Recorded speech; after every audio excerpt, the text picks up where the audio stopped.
ہمارے ملک کی بہت ہی فعال اور علماء کی نگرانی میں مختلف شعبہ جات میں کام کرنے والی تنظیم آل انڈیا صفا بیت المال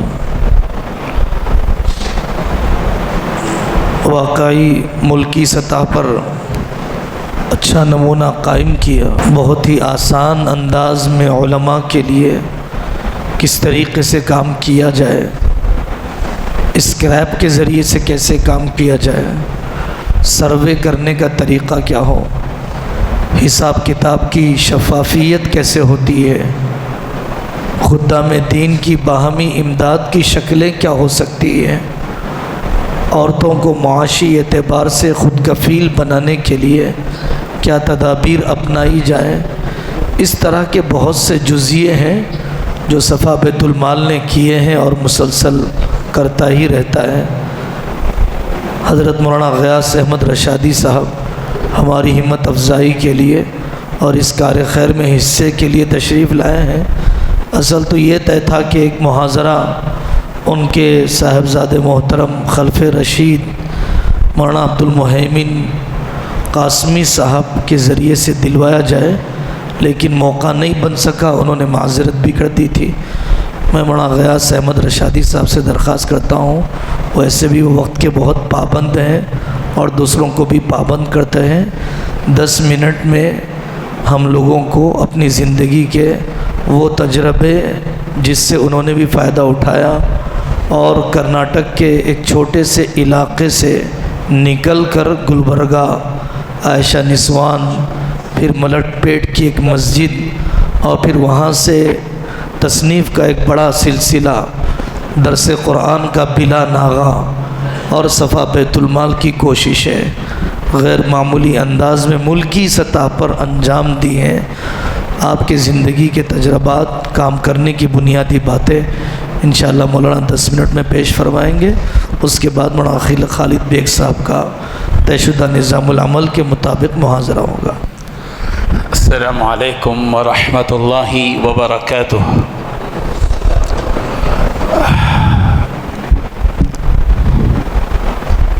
ماشاءاللہ آج کا جو اجلاس ہے بہت ہی حساس اور دردمند اور فکر والے احباب یہاں موجود ہیں، ہمارے فضلاء کرام اور علماء کرام اور مفتی ابوبکر جابر قاسمی صاحب شہر حیدرآباد کے ماشاءاللہ نئے انداز میں اور وقت کی ضرورت کو محسوس کرتے ہوئے تحریکات اور اقدامات کے لیے جانے پہچانے جاتے ہیں، اور علمی اور فکری اجلاس ہے۔ انہوں نے علم کو فکر سے جوڑ کر وقت کے تقاضوں کی طرف ہم سب کو متوجہ کیا ہے، اور میرے لیے یقیناً یہ سعادت کی بات ہے کہ مجھے یہاں موقع دیا گیا۔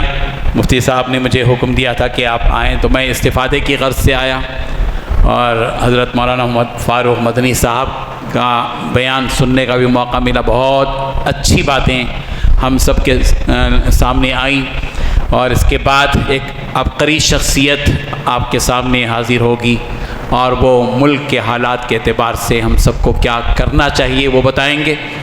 میں بہت ہی اپنے وقت کا میں پابند بھی ہوں، وقت سے تجاوز کرنے کا میرا معمول بھی نہیں ہے، عادت بھی نہیں ہے، اور میں اس کو بہت بری بات سمجھتا ہوں کہ وقت سے زیادہ تجاوز کیا جائے۔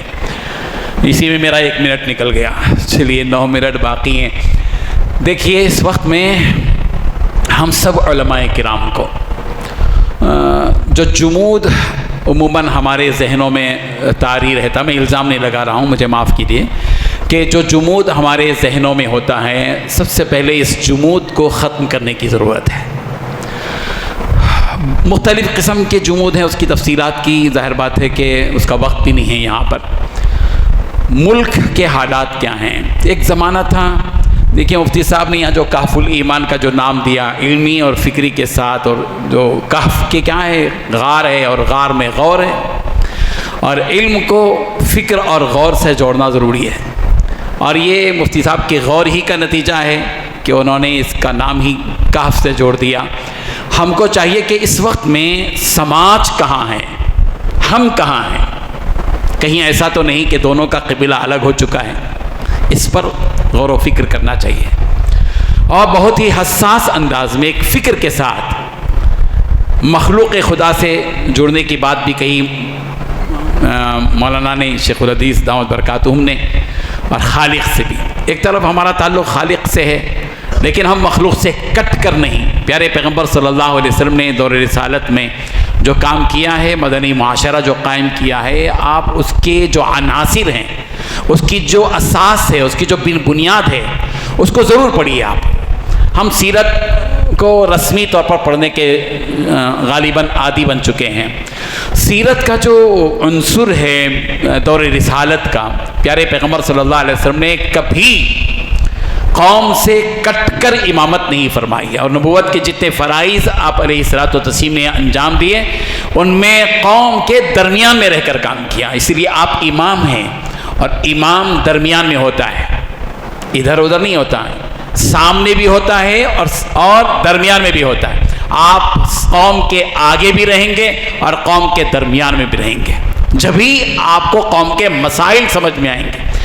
ہم اسٹیج کے لوگ نہ بنے، صرف اسٹیج کے بھی بن سکتے ہیں، بھی کا لفظ استعمال کر رہا ہوں، لیکن صرف اسٹیج ہی کے بنے رہیں گے، مسجد کے ممبر و محراب ہی پر بیٹھنے کے عادی بن جائیں گے، مدرسوں کے جلسے میں مہمان خصوصی بن کر بیٹھنے کے عادی بن جائیں گے، اور قوم کہاں جا رہی ہے، قوم کا نوجوان کہاں جا رہا ہے، قوم کی نوجوان لڑکیاں کہاں جا رہی ہیں، قوم کی عورتوں کا کیا حال ہے، قوم کے غریب افراد کا کیا حال ہے، قوم کے مالداروں کا کیا حال ہے، قوم کے بچوں کا کیا حال ہے، جب تک اس پر آپ کی نظر نہیں ہوگی، اس وقت تک یہ جو مسائل اب اس ملک میں چل رہے ہیں، اور آنے والے جو چیلنجز ہیں، اور آنے والے جو پریشانیاں ہیں، وہ تو آپ کو آپ کی نیند حرام کر دیں گے۔ یاد رکھیے، میں ڈرا نہیں رہا ہوں، میں متنبع کر رہا ہوں، حالات بہت بدلنے والے ہیں، اللہ ہم سب کی حفاظت فرمائے، لیکن جب تک ہم علماء کا ایمان مضبوط رہے گا، اور ہماری جو قوت ارادی ہے وہ اگر مضبوط رہے گی،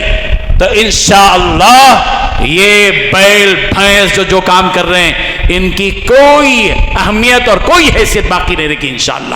اس ملک میں ہم 25 کروڑ کی تعداد میں ہیں، اور اس ملک میں ہم اپنی اسلامی شناخت، اسلامی شعائر، مسجدوں، مدرسوں اور مکاتب اور دینی تنظیموں اور اپنے اس پورے لباس کے ساتھ انشاءاللہ رہیں گے۔